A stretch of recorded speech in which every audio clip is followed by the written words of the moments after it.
Então vamos lá.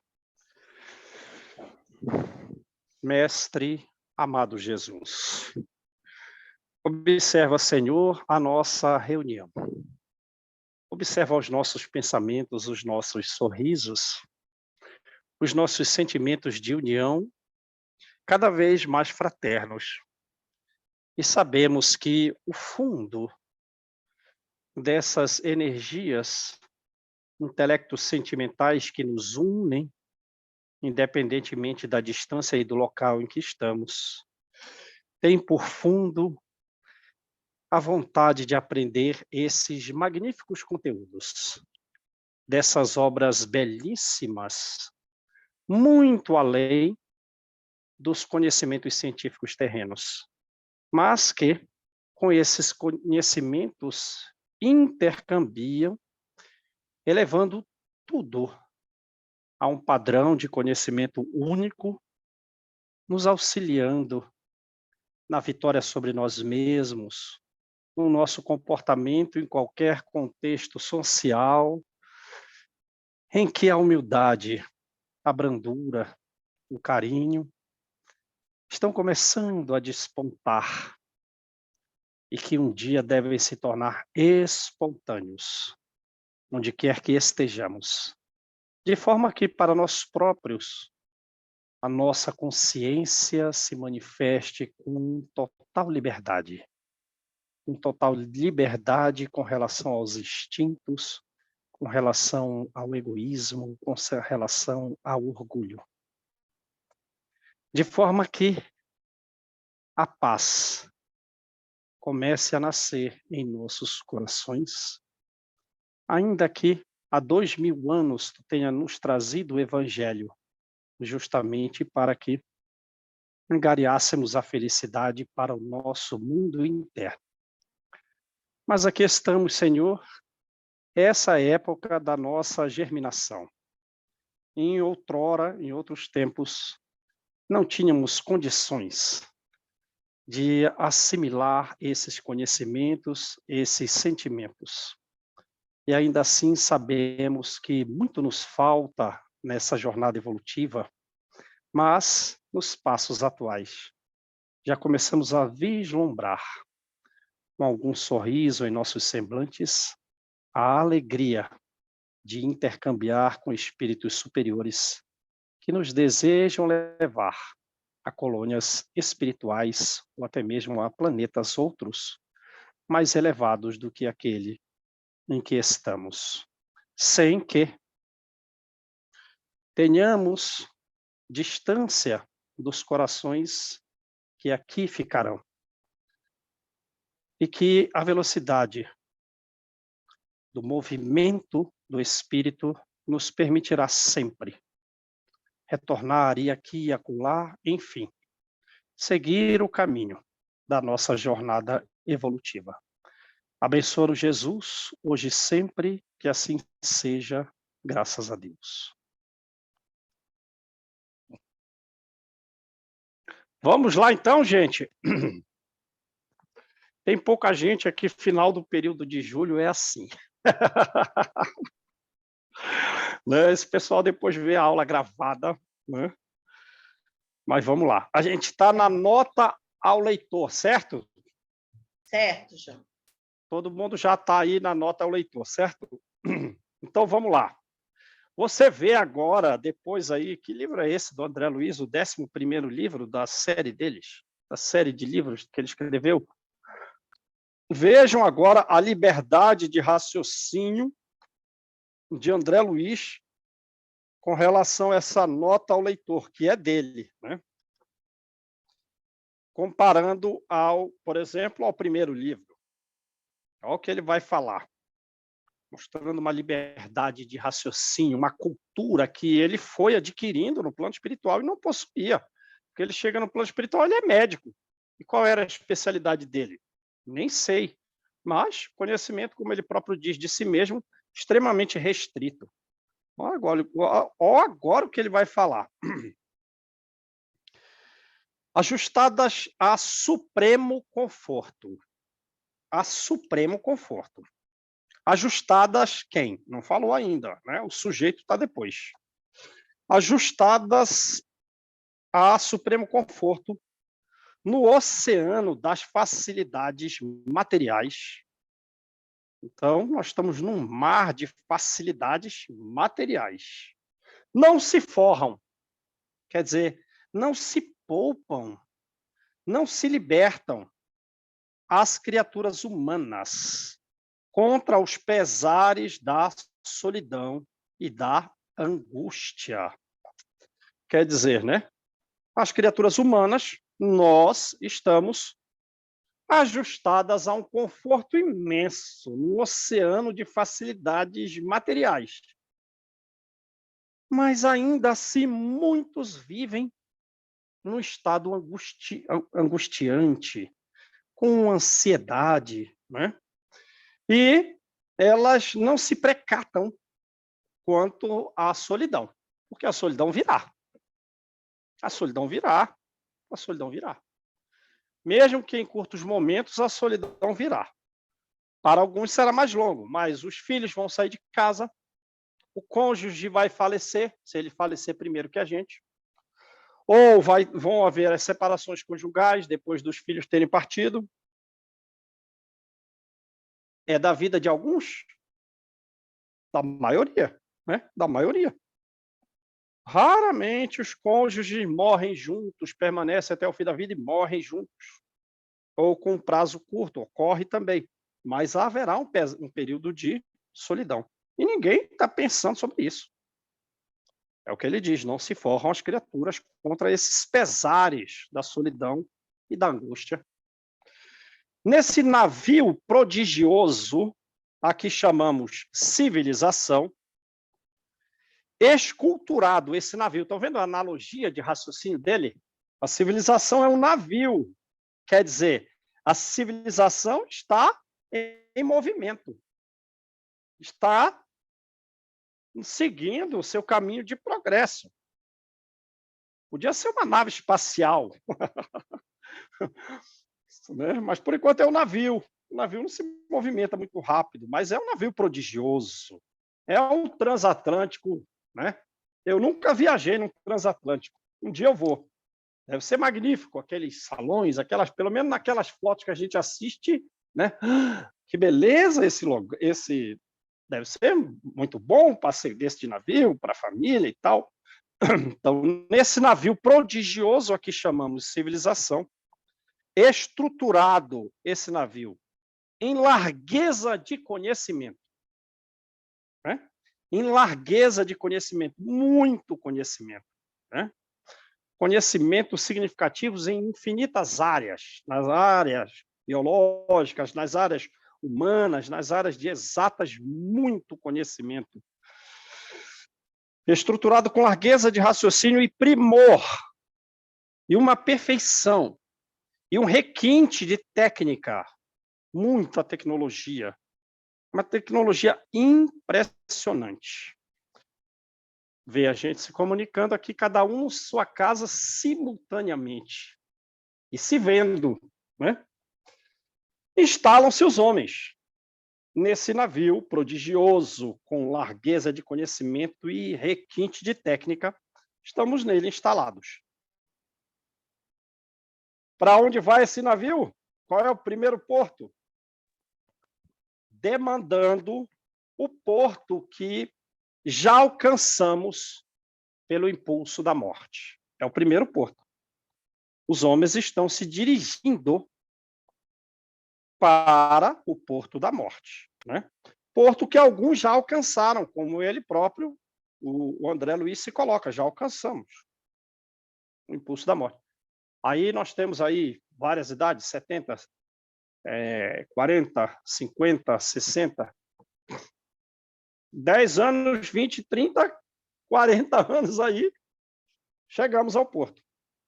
Contudo, isso não nos impede regressemos ao bojo, à barriga da nave imponente, para alertar o ânimo dos viajores, nossos irmãos.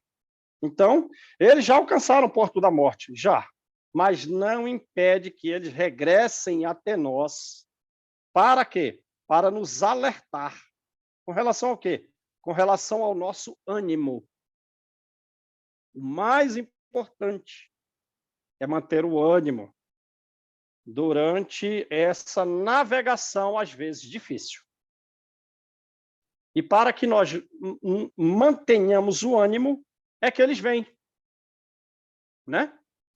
Por isso eles vêm nos ajudar, aqueles que já morreram, para que nós mantenhamos o ânimo. Porque diz o Evangelho, né? Diz o Evangelho que o amolentamento, a moleza, o decaimento, o desânimo, literalmente o desânimo, é uma falta diante de Deus.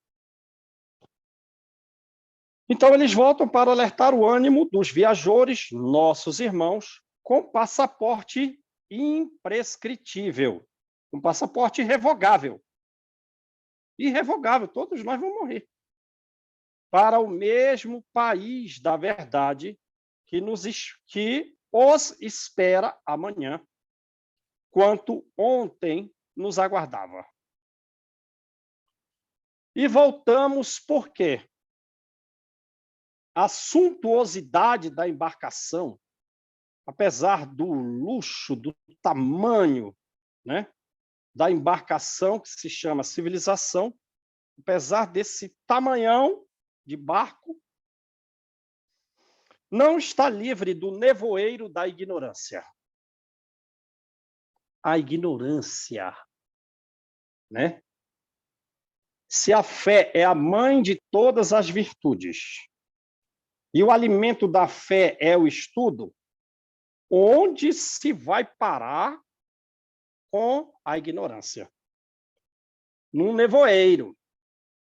Quais as consequências desse nevoeiro? Podem ser gravíssimas, né?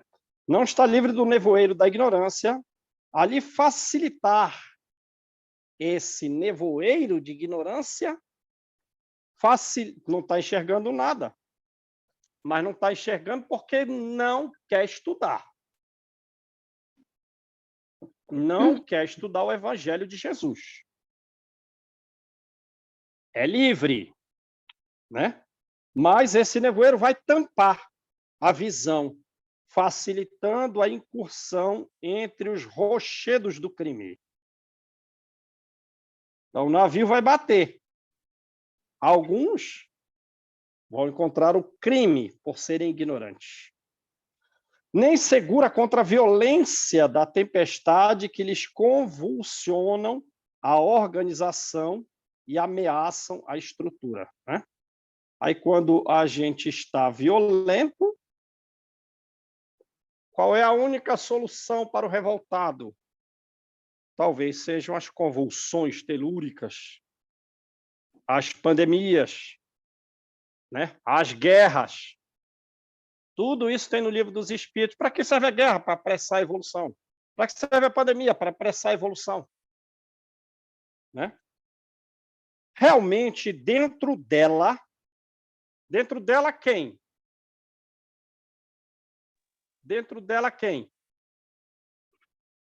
Da civilização. Da civilização. Realmente, dentro dessa civilização, dessa embarcação suntuosa que é a civilização, atingimos luminosa culminância no setor da cultura. Luminosa culminância no setor da cultura, mas não da cultura evangélica. Mas não da cultura que traz a verdadeira luz que aponta o rumo para onde devemos levar esse barco, para a regeneração. É uma cultura num ápice luminoso em tudo o que tange a proteção da vida física. Da proteção da vida física. Né? Quanto conhecimento na área da psicologia, quanto conhecimento na área da nutrição, quanto conhecimento na área da medicina, em que um médico especializado em determinado órgão, determinado sistema, opera à distância pessoas com significativas doenças, manipulando um robô por controle remoto. Então, luminosa culminância no setor da cultura, porém restrita à proteção da vida física. Sabemos equilibrar a circulação do sangue. Ele é médico, então ele vai falar da área médica, ele não pode falar de engenharia. Ele não pode falar de engenharia, ele não pode falar, né, muito profundamente de história, ele é médico, André Luiz. Sabemos equilibrar a circulação do sangue para garantir a segurança do ciclo cardíaco. Né? O ciclo de bombeamento do coração e a circulação do sangue no corpo num ciclo. Podemos equilibrar essa circulação, saber colocar o coração para funcionar, mas ignoramos como libertar o coração do cárcere de sombras, da prisão de sombras em que jaz. Ou seja, em que basicamente está morto. Muitas vezes mergulhado na poça de lágrimas, quando não seja no estado pior. Uhum. Algemado. Chegou aquele de manhã. Quando tiver alguém falando, aí põe no mudo, gente. Quando não está pior, algemado esse coração aos monstros da delinquência. Ora, as obras de André Luiz estão repletos disso, né? Estão repletos. Desde o livro Nosso Lar até o livro último que a gente leu, Ação e Reação. Sabemos que nós ficamos presos aos nossos próprios pensamentos relativos aos nossos feitos, de forma que essas energias são energias realmente escuras no nosso perispírito. Aquela mulher vampiro do livro Nosso Lar tem mais de 39 pontos escuros no corpo todo. Ora, o coração que pode emanar uma energia luminífera, porque ele é um centro de força do perispírito, como a gente vê no livro Os Mensageiros. A Ismália faz uma oração, sai energia do peito. Como o Chico Xavier fazendo uma palestra, sai energia do peito, se tornou luminosa, ninguém está escutando o que ele diz, todo mundo prestando atenção na energia que saía do peito do Chico. Mas não. Naqueles que caminharam distantes de Deus, caminharam nos erros, pontos escuros na alma. Quando vai renascer, pontos escuros no corpo, doença aqui, doença ali, doença acolá. No corpo, né? E ainda, algemados a monstro da delinquência. A gente lembra do Antônio Olímpio, do livro Ação e Reação, o último livro que a gente leu, mas a gente podia lembrar, todos os livros de André Luiz estão cheios disso.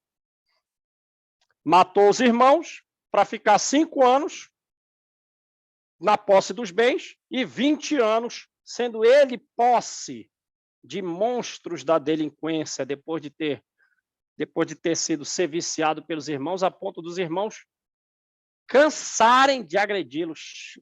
A pessoa se estafou de agredir o outro. Então dá liberdade. Não, deixa ele aí com esses monstros. Continua. E aí, como a gente vai libertar essas pessoas? Quem da humanidade sabe isso? Quem da humanidade sabe fazer isso?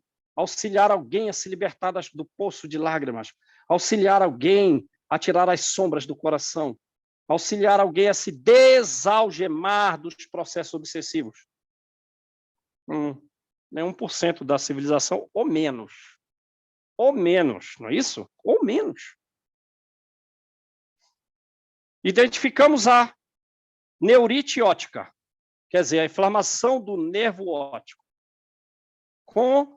que causa a eliminação progressiva dos campos visuais. E medicamos lá com a vantagem possível na preservação dos olhos. Quer dizer, a farmacologia, pelo amor de Deus, avançou muito, meu amigo. Você está com neurite óptica, toma aqui esse remédio aqui, 3 vezes por dia, não sei por que período, ou vamos fazer aqui um tratamento, uma operação, uma coisa, olhos preservados. Entretanto, desconhecemos como arrancar a visão às trevas do espírito. E a pessoa praticou um erro. Como aquela mulher que expulsou, quando jovem, recém-casada, mãe da própria casa. Carregou aquilo por quanto tempo? Expulsou a mãe de casa ali em 5 minutos. Decidiu numa semana que a mãe, como ela era pobre e ela era rica, casada com um homem rico, um homem belo da alta sociedade, vai ter uma mãe desse nível social? Não, vou expulsar minha mãe de casa. Expulsou. Decidiu lá em 15 dias. Para depois ficar com aquele martírio, com a visão martirizada por um século de ter expulsado a mãe do lar. Quem vai tirá-la dessa visão? Quem sabe fazer isso na civilização? Não vai dar. Não vai dar. Um espírita ao outro mais dedicado, né?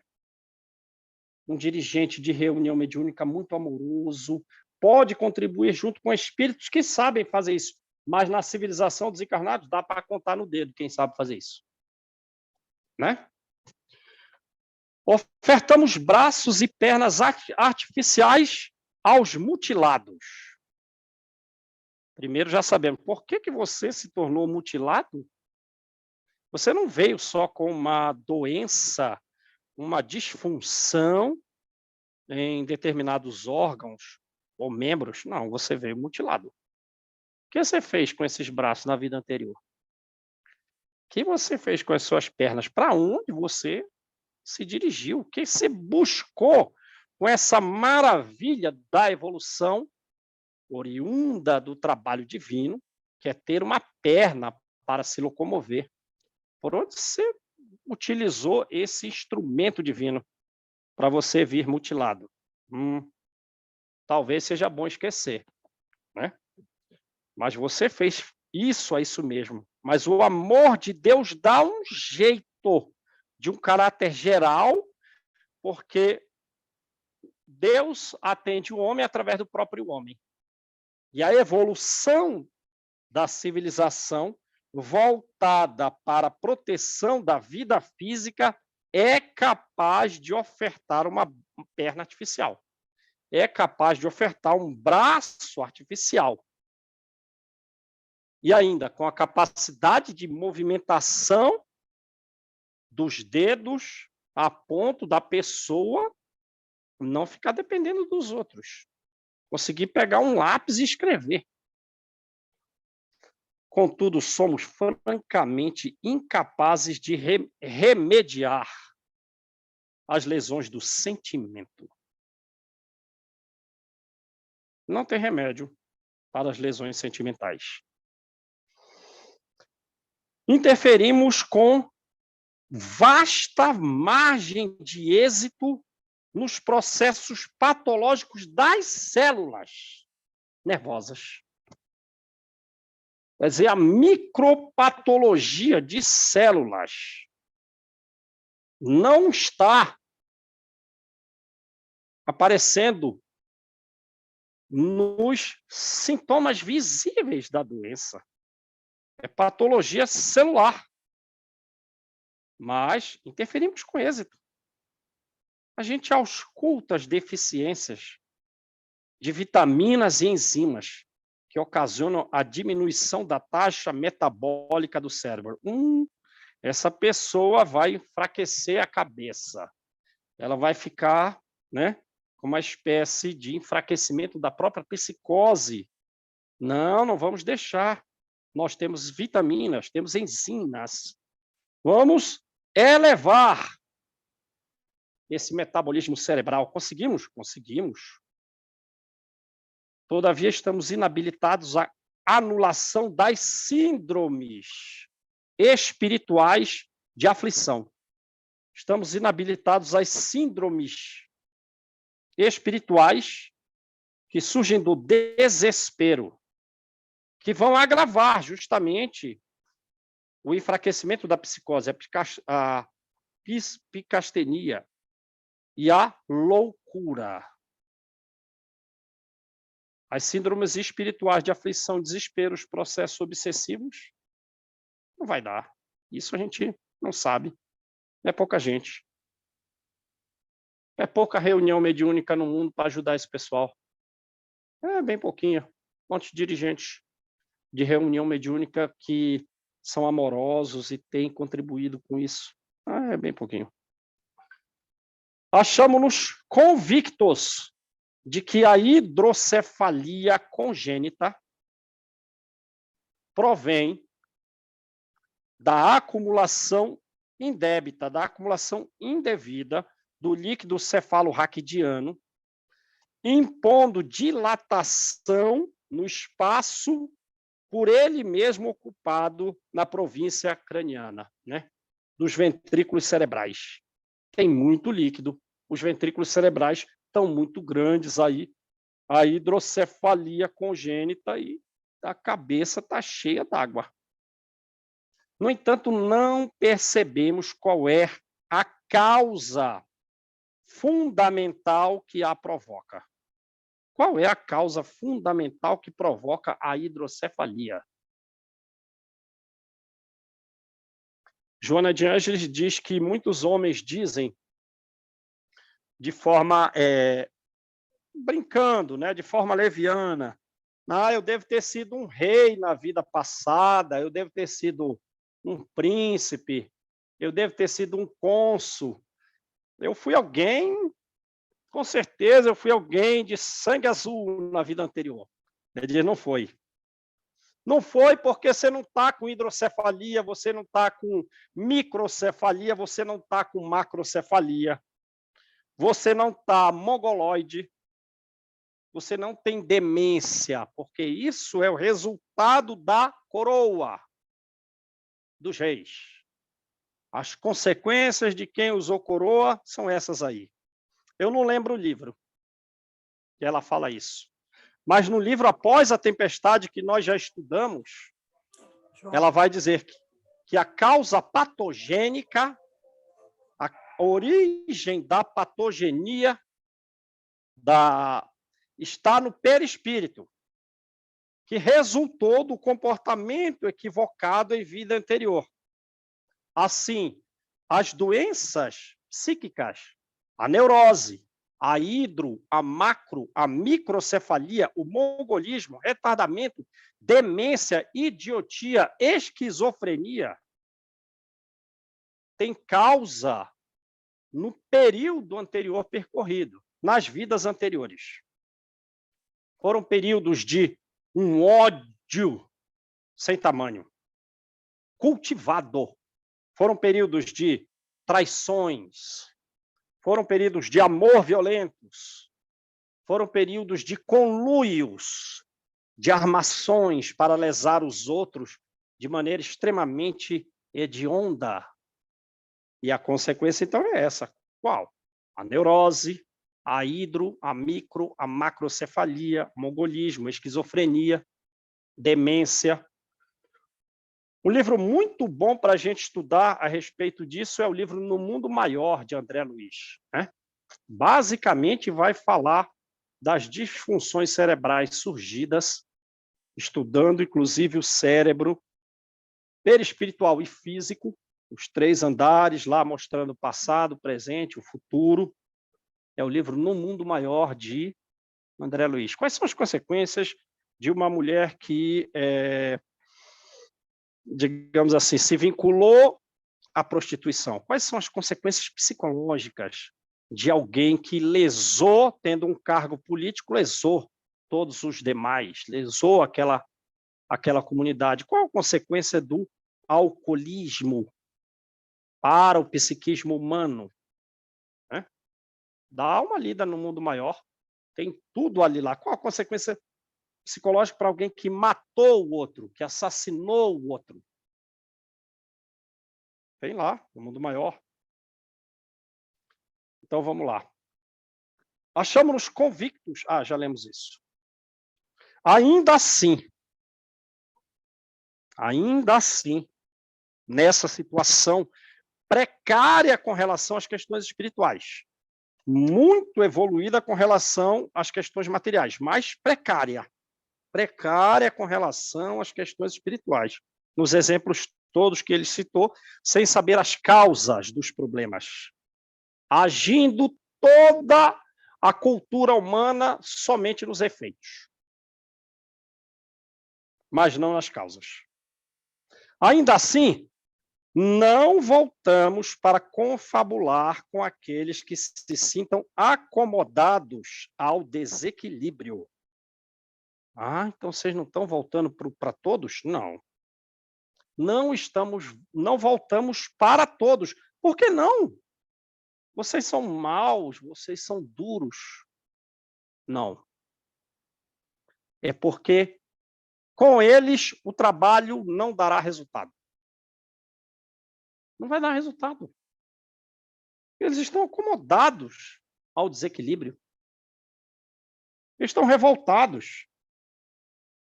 É improdutivo trabalhar com quem não quer se melhorar.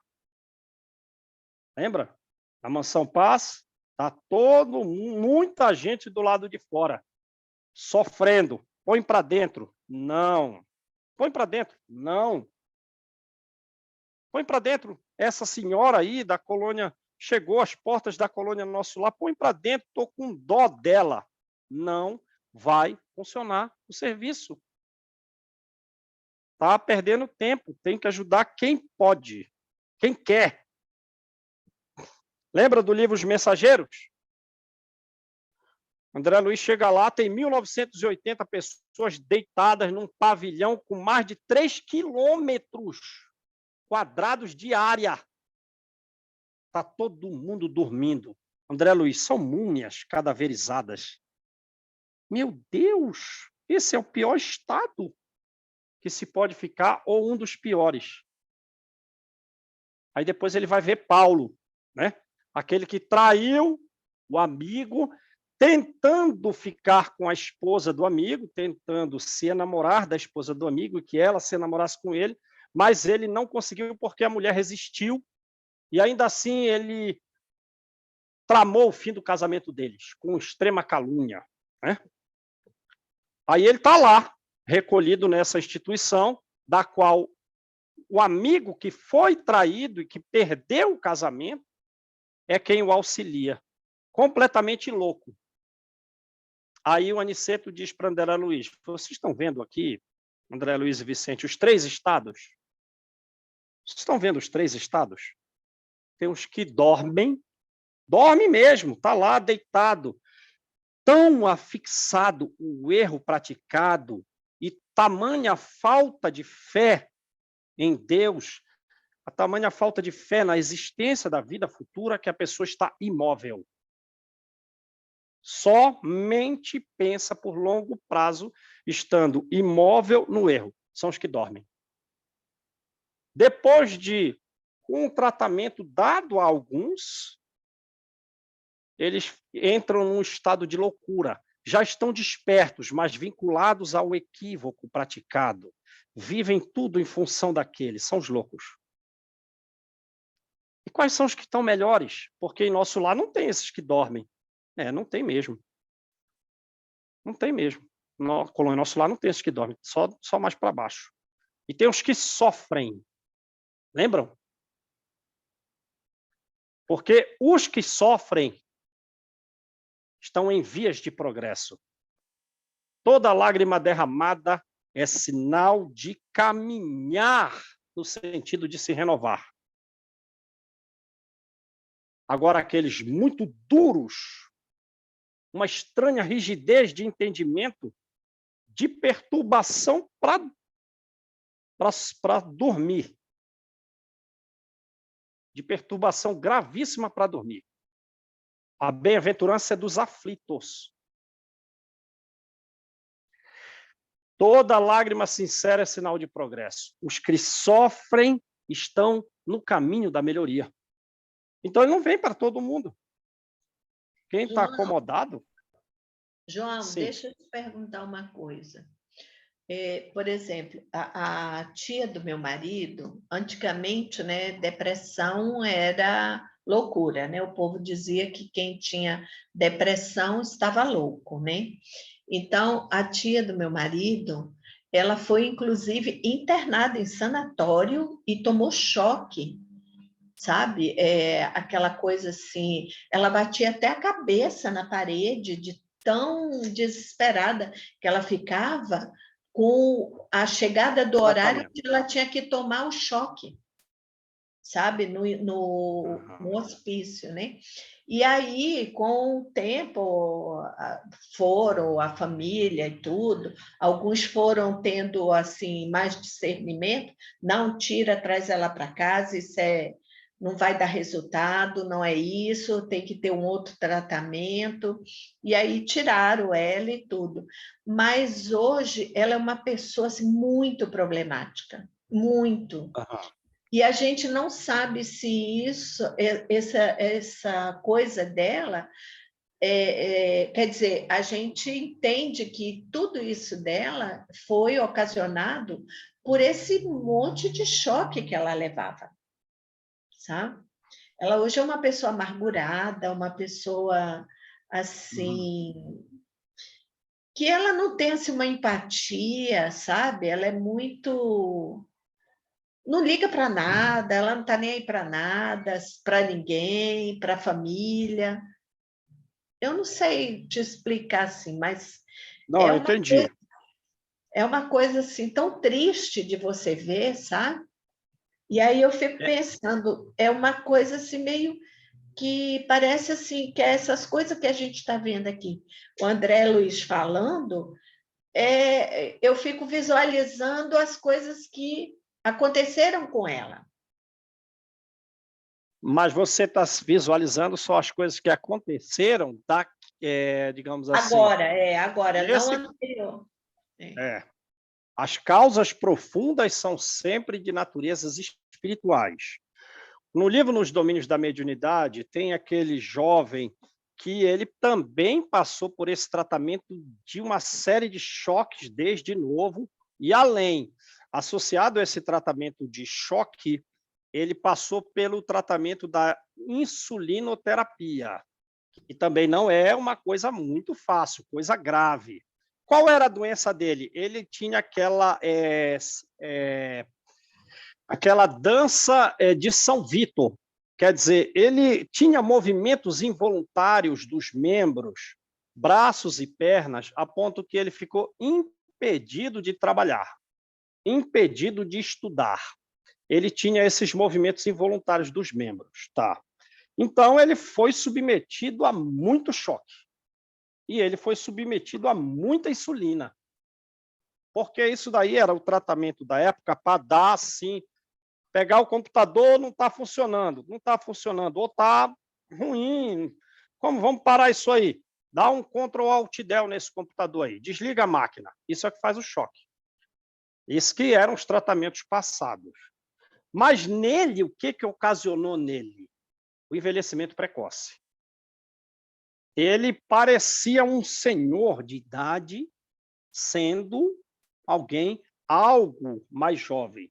Mas qual era a causa dessa síndrome que ele tinha, a dança de São Vítor? Que tem também outro nome. Outro nome essa doença tem. Ele foi alguém que participou, junto com o pai dele e alguns outros renascidos nessa própria família. Ele foi um ladrão. Ele roubava os outros. E o pai era o mentor. O pai era quem tramava a coisa. E nessa vida atual, o pai está numa cadeira de roda, vinculado a ele, auxiliando. Agora o pai é espírita e está dando ali instruções. Ele começou a receber tratamento na casa, num centro espírita, né? Mas as causas eram mais profundas. Não foi o choque que deixou ele assim, não foi um choque que, digamos, o choque o envelheceu. Mas as causas profundas da síndrome dele são espirituais, vêm de outra vida. Então, nas nossas famílias, tem a mesma coisa. Eu tinha tio que tinha epilepsia. Epilepsia, como a gente sabe, do próprio livro dos domínios da mediunidade, alguns casos é processo obsessivo tão significativo que faz uma exceção, chama isso de possessão. Né? Kardec não quer usar essa palavra possessão, mas a doutrina espírita é progressiva e ainda não dá para trazer todos os conhecimentos de uma vez só, senão vai chocar. Senão vai chocar. Opa, o que eu estou ouvindo? O que eu estou ouvindo? Às vezes até não sei, né? Temos que falar com delicadeza, mas lê o livro Nos Domínios da Mediunidade. É claro que existem alguns problemas de epilepsia que são causas físicas, outros são causas espirituais, um processo obsessivo muito significativo. E o meu tio tinha. E morreu afogado, provavelmente por... Lembra da passagem lá de Mateus? Não sei qual é o capítulo, 17. Vem um pai, traz o filho e diz: Jesus, cura o meu filho porque ele é lunático. Ele cai muitas vezes na água e cai muitas vezes no fogo. Aí você pensa, raciocina, mas que doença é essa? Inteligente essa doença. Essa inteligência, essa é uma doença super inteligente. Por quê?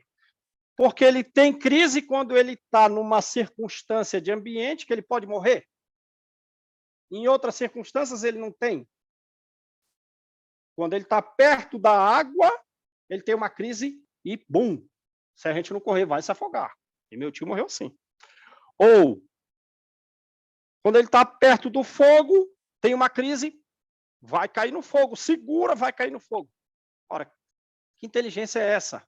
Que doença inteligente é essa? Ora, essa doença do lunático é a epilepsia. Como o Haroldo foi muito esperto quando ele relatou lá, né? Falou lá no Mateus 17 sobre a cura do epilético. A cura do epilético. Então, essas síndromes são de vidas anteriores. Beleza? Então, vamos lá. E mesmo assim não volta para confabular com todos, porque é perda de tempo. Quem vai no plano espiritual dormir vinculado ao pesadelo, sem mobilidade corporal, é aqueles que não têm fé, que levaram a vida, vamos gozar a vida, cometendo atrocidades. Lembra que André Luiz chega, o Aniceto diz, vamos testar o tratamento magnético pela qual você passou, para ver se você está enxergando com a lucidez. Porque você não vai conseguir ajudar os homens se você não for capaz de enxergar os pensamentos dos homens. Porque uma coisa é o que eles dizem, outra coisa é o que eles pensam. Uma coisa é da boca para fora, uma coisa é o que está dentro. Então, vai submeter a um tratamento aí no Ministério da Comunicação para você ter uma maior amplitude de visão espiritual. Vamos fazer esse teste. Chega perto dessa mulher cadaverizada aí, essa mulher no estado de mumificação. Concentrei, vi uma energia negra em volta da cabeça dela, uma energia escura. Vi uma casa, é uma casa de cidade pequena. É uma casa de cidade pequena, só pode. Eu pareci que eu entrei pela porta. Ele diz, olha só, ele entrando na energia mental dela. Eu entrei pela porta e vi uma guerra, e vi uma luta entre uma mulher e seu esposo. Ela tinha envenenado, mas o veneno ainda não tinha feito efeito. Ele pedia misericórdia e dizia que era pai que não queria morrer. E ela dizia, não, tu vai morrer essa noite. Ele dizia, pelo amor de Deus, ela dizia, Deus não existe. E aí a mulher estava demorando muito o veneno, deu umas marteladas na cabeça dele. Morreu. Ele morreu. Depois o que ela fez, botou ele num carrinho de mão, foi jogar no trilho do trem, mas posicionou o corpo de forma que quando o trem passasse, decepasse a cabeça dele. Quando ela saiu de lá, dessa prática de crime, digamos assim, e ocultação de cadáver, ou não sei, botou no trilho do tempo para decepar a cabeça. Quando ela voltou, pode ter uma compaixão imensa dela. Ela foi a criminosa, João, e você está falando que é para ter compaixão dela? Exatamente. Exatamente. Então, quando você vê essas notícias na televisão, porque às vezes a televisão traz uma coisa para chocar, tem a compaixão do criminoso, porque ele não tem ideia do que vai começar a viver. Ela começou logo a ficar cercado de imensos monstros de sombra e estava pedindo socorro 1 minuto depois de ter praticado o crime. 1 minuto depois. Ora, e passa quanto tempo André Luiz vai vê-la deitado dentro de um galpão com quase 2.000 pessoas, num estado de, sem crer que Deus existisse, num estado de imobilidade, parecendo uma múmia egípcia ali. Aquele é o estado do perispírito dela. Mas por que o perispírito está assim? Observa o pensamento. Observei. Ela matou o esposo com extrema crueldade. E a energia mental, ela, digamos assim, causa todas as lesões espirituais simultâneas, porque a justiça divina se faz em nós imediatamente. A justiça divina se cumpre em nós de imediato. E esse era o estado dela. Volta para todo mundo? Não. Retornamos, olha o que ele diz, retornamos para falar, eu venho aqui na Terra, os espíritos superiores vêm aqui na Terra, e eu vou falar 5 minutos, tá? Eu vou lá no centro espírita, que vocês frequentam, digamos que eu sou um espírito evoluído, e vou dar uma palestra. Quem me escutou, quem não me escutou, tchau. É isso que os espíritos fazem? Retornamos à convivência. Eles vêm conviver conosco. Retornamos à convivência de todos? Não. Dos que contemplam o horizonte entre a inquietação e a fadiga, perguntando em pranto, chorando, porque o sofrimento em toda parte nos mostra que estamos melhorando. Sobre o fim da viagem. Vejam mais o carinho deles. De espírito voltado para eles. Não é assim, olha, eu vou dar o meu estudo aqui, fui. Se vocês não estão desatentos aí, não. Os que estão sofrendo, os que estão inquietos, os que estão cansados, os que choram, os que já pensam ali no fim da vida, mas não pode se suicidar. Mas o fim da vida a gente sabe, se aproxima. Nós estamos voltados para eles, os torturados do coração, os torturados da inteligência. Para ele, nós aspiramos a escrever um livro simples sobre a evolução da alma nos 2 planos. Os 2 planos que estão interligados no berço e no túmulo, nos quais, nos 2 planos, se entretece, se integra, se tece a senda para Deus, a senda progressiva nossa, o nosso caminho evolutivo. Ele escreveu esse livro voltado para nós, né? E, naturalmente, ele escrevia esse livro ali, como ele vai dizer mais à frente aí, numa noite de quarta e numa noite de domingo. E nos outros dias, o que você está fazendo? Nos outros dias eu estou convivendo com aqueles que na Terra estão sofrendo. Em algumas horas de 2 noites por semana eu vou escrever esse livro. O resto do tempo eu vou me dedicar aos encarnados que sofrem. Eu quero conviver com eles. Eu vou ao nosso lar, volto ao nosso lar, mas eu fico lá meia hora. eu fico lá 8 horas e depois eu volto para conviver com os encarnados que sofrem. Notas que, então ele vai escrever um livro para nós, mostrando a nossa evolução e, portanto, o valor que nós devemos dar à vida.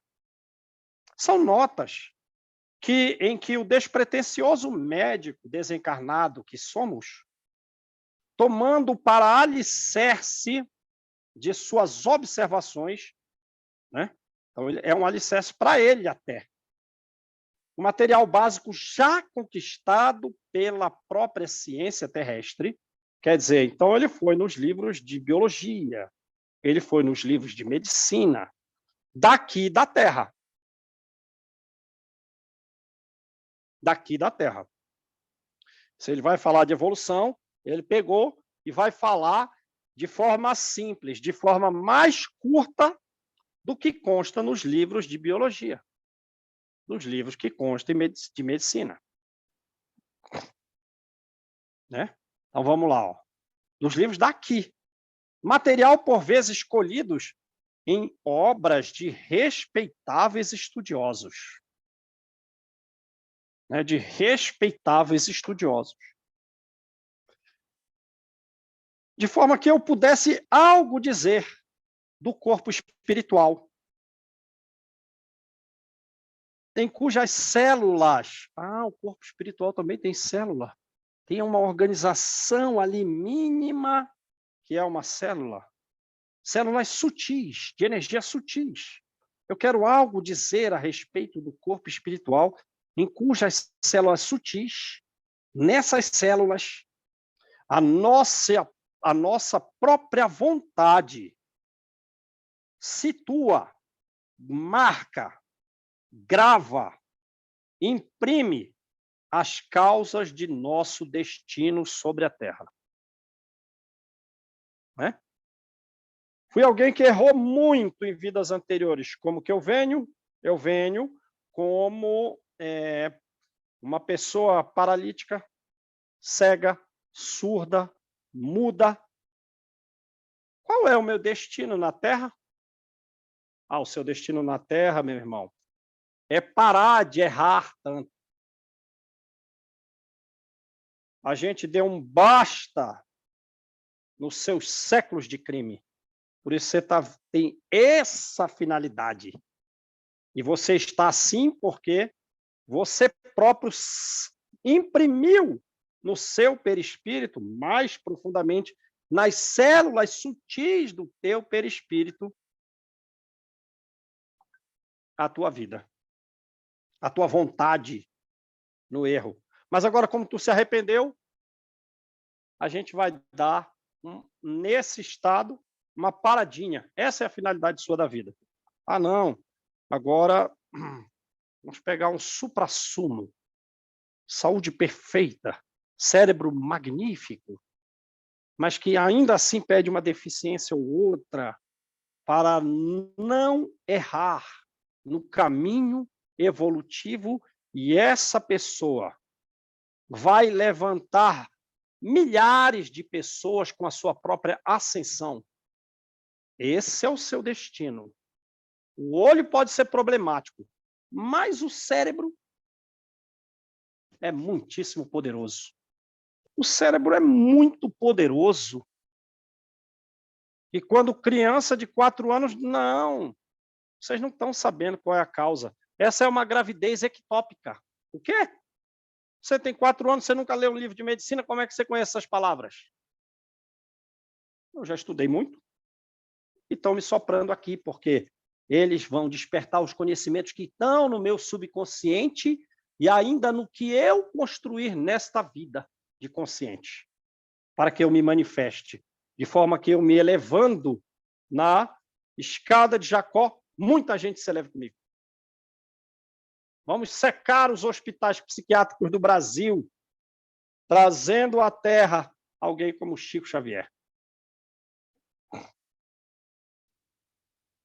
Páginas em que conseguíssemos aliar, juntar, unir o conceito rígido da ciência com compreensivelmente armada contra todas as afirmações que não possa esposar, que não possa adotar, que não possa se unir, perfilhar por uma experimentação fria.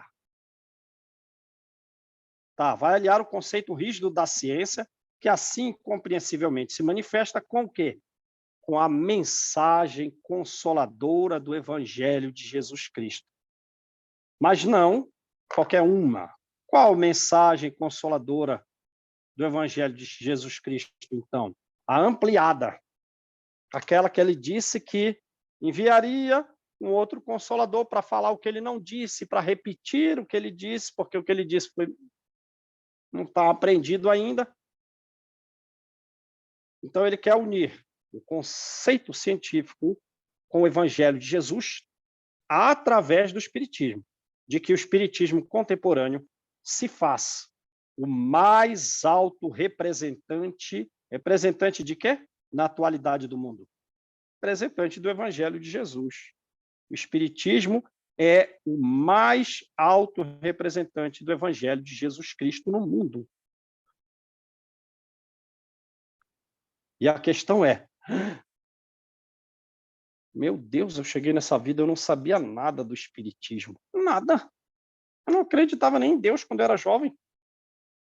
E aí, graças a Deus, os sofrimentos da vida me levaram a uma casa espírita. Beleza, entrei na casa espírita. Mas o Espiritismo entrou em mim? Não. Por quê? Porque eu estou estudando ele bem pouquinho. Bem pouquinho. Eu sou espírita. Mas quanto do Espiritismo está em nós? Porque ele é o mais alto representante do Evangelho de Jesus Cristo no mundo. Mas quanto do Evangelho de Jesus Cristo, através do Espiritismo, eu estou carregando vivo em mim, vivo comigo. Um pequeno conjunto de definições sintéticas. Então, vejam, também algumas coisas são muito difíceis e não faz sentido apresentar aos homens. Então, o que ele vai fazer? Dar algumas definições sintéticas sobre a nossa alma imortal, em face do universo. Vai falar alguma coisa, mas nem ele sabe muito e nem o que sabe a mais é razoável que ensine para a gente, porque a gente não vai entender ou não vai ser útil, apesar de entender. Todavia, para tal empreendimento, carecíamos de instrumentação mais ampla.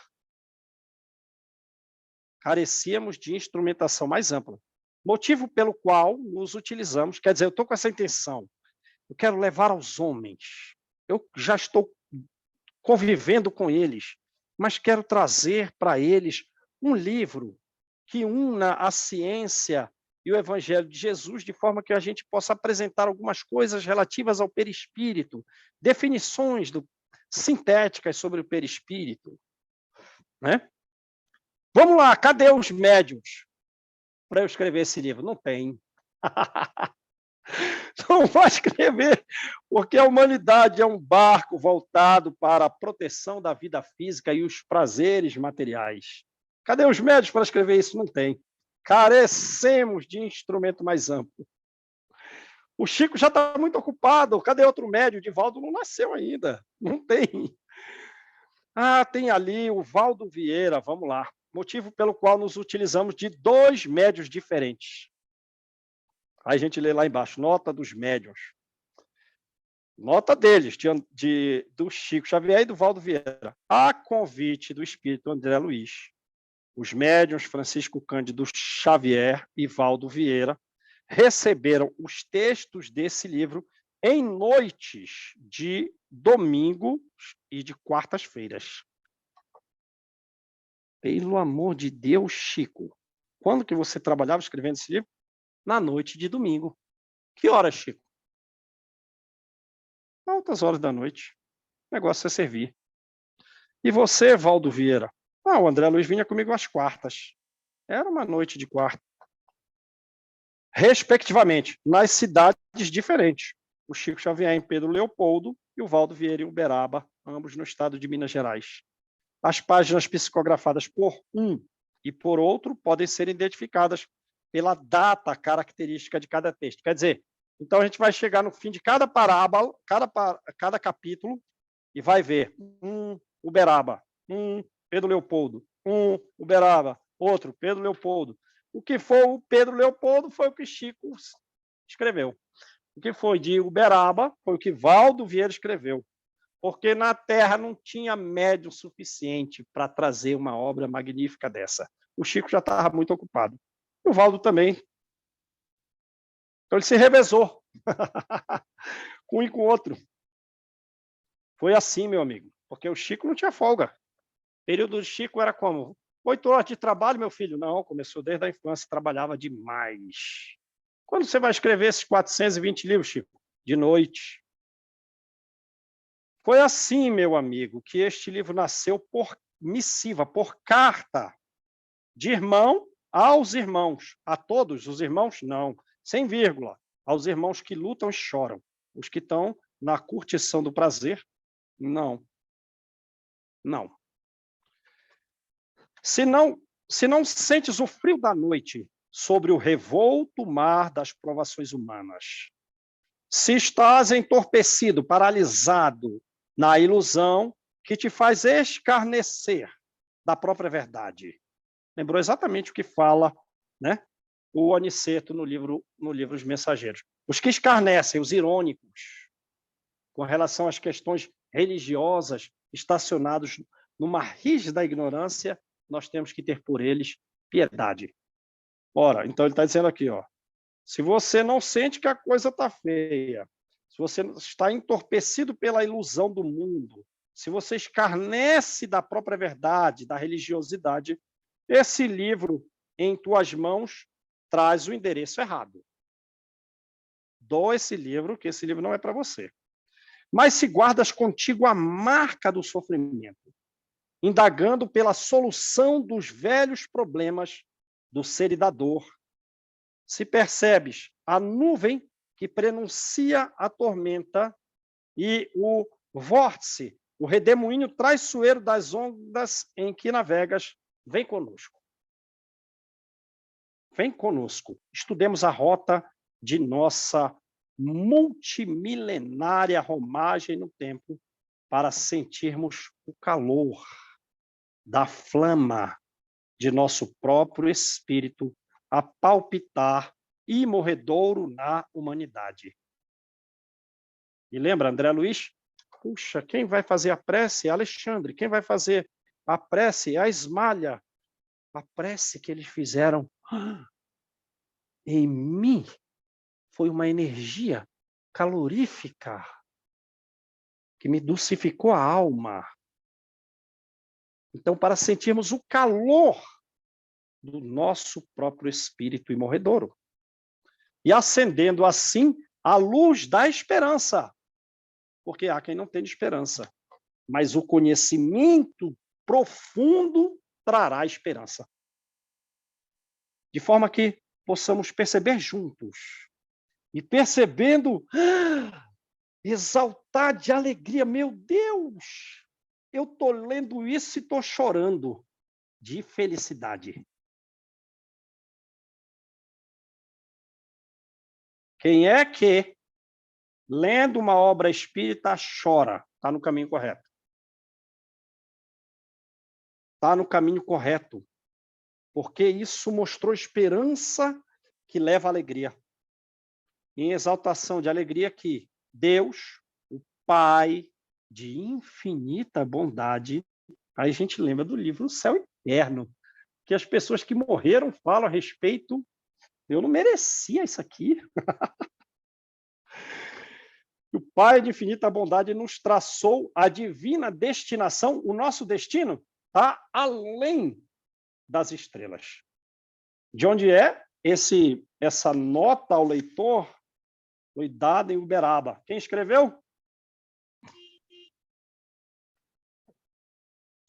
O Valdo.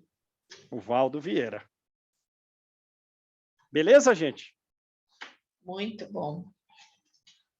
Maravilha. Ah, João. Só sei que nada sei. Vamos. Todo dia é um aprendizado novo, todo dia. Todo dia a gente tem uma coisa nova para aprender. Isso é muito bom. Sinal de que ainda estamos evoluindo, né? Porque todo dia temos o que aprender. Exatamente. E a internet toda hora cai, tá ruim para ouvir a aula. Ai, Lourdes. Vamos ouvir a aula gravada depois aí, Malu? Aí vê se coloca mais Pois rapidinho é, para tá ela, né? ruim. Lourdes, depois. Oi. Lourdes, Oi. você está no grupo, não está? Tô no grupo. Uhum. Então, aí eu coloco a aula depois gravada. Tá bom. Mas Toda se hora tiver cai, como toda hora colocar, cai. que aí tu escuta. Pois é. O bom dela estar gravada é esse, que depois É a gente verdade. revê. Verdade. Você sabe como ela vai aparecer lá, Lourdes, a aula? Um linkzinho azul assim do YouTube. Ah, sei sim, eu já vi, eu estava olhando outro dia, tá? Ah, Beleza. beleza. Beleza. Maravilha. Onde que a gente está agora? A gente está na Ema Livre, né? No livro Céu e Inferno. Deixa só eu parar aqui, João. Ah, vai lá, para aí. Peraí.